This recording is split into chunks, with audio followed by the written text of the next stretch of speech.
നമ്മളങ്ങനെ ലേയിൽ എത്തിയിട്ടുണ്ട്. നമ്മുടെ സെക്കൻഡ് സർവീസ് ലേയിലാണ് ചെയ്യാൻ പോണത്.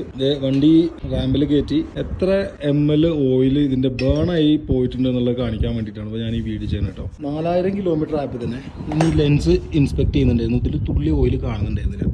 പിന്നെ എൻ്റെ അടുത്ത് കുറേ ആൾക്കാർ പറഞ്ഞൊരു അറിവ് പ്രകാരം 1000 കിലോമീറ്ററിൽ ഏകദേശം 110 ml ഫ്യൂവൽ എൻജിൻ ഓയിൽ ബേണായി പോകുന്ന ഒരു കേസുണ്ട്. അപ്പം ഇതിൻ്റെ എന്താ അവസ്ഥ എന്നറിയാൻ വേണ്ടിയിട്ട് നോക്കിയതാണ്. പക്ഷേ ഇത് അതേ ലെൻസിലൊന്നും കാണുന്നുണ്ടായിരുന്നില്ല.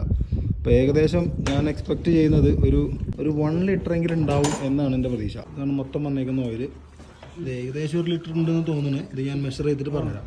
ഓയിൽ ഫിൽറ്റർ പുതിയതിട്ടു 7100, അതായത് നമ്മുടെ 10W50. ഇത് നമ്മൾ ഡ്രെയിൻ ചെയ്ത ഓയിൽ എത്ര ഉണ്ടെന്ന് മെഷർ ചെയ്യാൻ പോകുന്നത്. ആറാംസ് 1 ലിറ്റർ എക്സാക്ട്ലി 1 ലിറ്ററാണ്